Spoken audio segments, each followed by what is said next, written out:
Hello, everyone. I am just going to spend a little bit of time today to talk about cancer and how it's affecting our family. This is not something I ever thought I would ever wind up talking about. We never really had cancer afflicting our family before. I do remember a cousin of mine who died about 20 years ago of pancreatic cancer when he was in his 50s. But for my immediate family, this has not been something that we have encountered. Now, the photo here that you see kind of off to my side or behind me, this is my son, Spencer, his oldest son, who passed away in September of pancreatic cancer. This was a swift and devastating diagnosis. He started to feel some stomach pain and issues in July. We had actually seen him here in Maryland at the time. He went back home to Arizona and got checked out, and that's when things started to kind of fall apart. They found a mass in his stomach, and he went through biopsy after biopsy.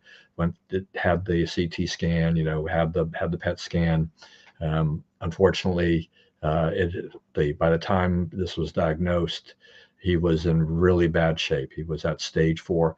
One thing that you learn if you've ever been through this is that because pancreatic cancer, there's no test for it.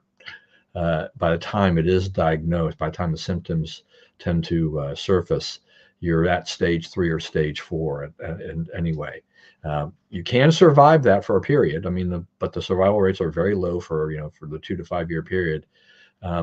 Spencer at 35, doctors were optimistic, or at least they told us they were optimistic at the time. But it spiraled downhill. And 3 weeks after the official diagnosis, we lost him. This has been devastating to our family, obviously. We never saw this coming. It just is something that is indescribable for us as a family. So while Spencer was going through that, here I am at, just turning 64. And actually, matter of fact, I'll back up a little bit too, is that when we were visiting Spencer in Arizona as he was going through some tests and he was in and out of the hospital, a couple things that we were expecting to do in Arizona was, one, celebrate his wife's birthday, which did not occur. The birthday celebration, was canceled. Also, my birthday was also in September, so I thought maybe we'd be together as a family and can do that. But Spencer was unfortunately too ill to do that as well. So it has these devastating effects on you in other ways as well. It takes a real emotional toll. But at the same time, I had a weird sting, like a bee sting or whatever, when I was out walking. I went to the doctor and they ran through some tests. And admittedly, this is, I hadn't been to the doctor in a while, with COVID and all these other things and stuff like that. So they did the blood work and stuff like that. And one of the things they discovered was a high PSA.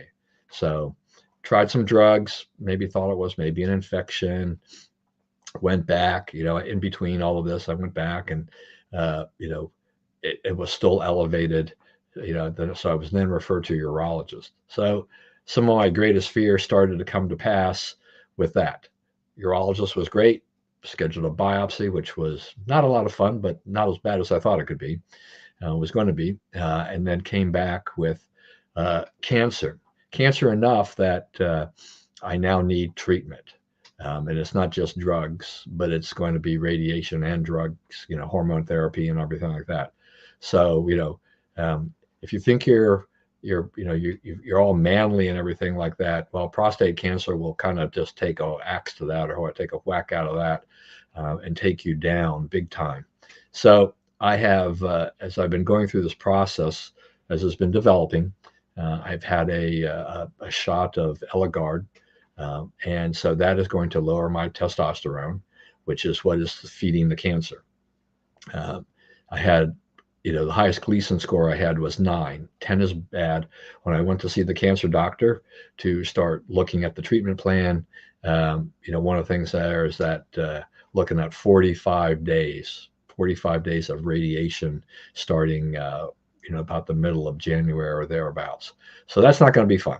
All right. But so far, I will say this: I have, the Eligard. I've had no side effects that I can notice at this point. I have had a CT scan that showed a few other things that were not related to prostate cancer. Great, great. I've had a bone scan. I haven't heard the results of that. And now the doctor wants to have a PET scan. So then all the rest of my problems will then surface at that point in time. Hopefully no cancer isn't anywhere else for that, but then I'll have other problems I'll got to be taken care of at the same time. So I don't know if this is the double whammy, triple whammy, quadruple whammy, or whatever, but it's a big whammy on the family. Yeah, and this is really draining us emotionally at this point in time. I don't know where this is going to lead. Obviously, I'm not sure really what I had hoped for in terms of longevity. My father lived to 82. My mother lived to 97. So, maybe it was going to be in that range, but I'm going to be pretty lucky to get, to the 80 range, I think, with the cancer diagnosis. 85% cure rate, for in a 10-year period, which is good. Beats the heck out of the pancreatic cancer, which took my son's life. But still, it's not 100%. It's not 95%.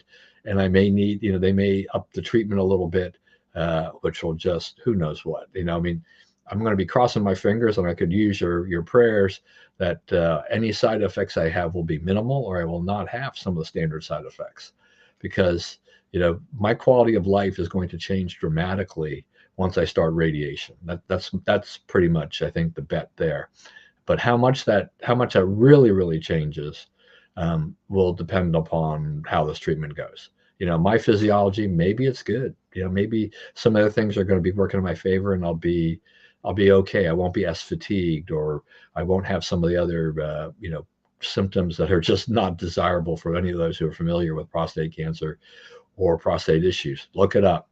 Not fun, not great, but I'm here, and we're going to fight it. But I think it's emotionally, it's up and down. I mean, I've already been on an emotional roller coaster with after losing Spencer. This is not helping things in one way, shape, form, or another. But anyway, as as I begin the treatment, I'll update this a little bit. You can share your thoughts if you're watching out there. Advice, always welcome to take it. Probably will, unless there's some big development, probably won't be back until January, until after the first 1 or 2 radiation treatments, see how I feel. But I don't know. I think I just wanted this on the record because it's just something out there that maybe my family someday will look at and say, why did he do that? Or I'm glad he did it. I don't know. But I just wanted it out there for the record. And anyway, I hope for the best for all of you, that anybody out there has good health. But remember, don't take your health for granted. When you're getting into your 60s, you definitely should go see the doctor more often. I now regret not going more often, because maybe they could have detected this a lot earlier and I would not be going through this process. But that is life. This is not an uncommon situation. This is something that men do get, though a lot of men, apparently they die without knowing that they've had an enlarged prostate or prostate cancer, because it is such a slow moving cancer. So that's probably, if there's any light at the, just the silver lining in this, is that it moves slowly. I don't know if that's a lot of comfort to me at this point, but I'll take it. Anyway, thanks a lot for listening to me today, and have a great day. Have great holidays. Merry Christmas to all of you. And I'll see you again probably in 2024.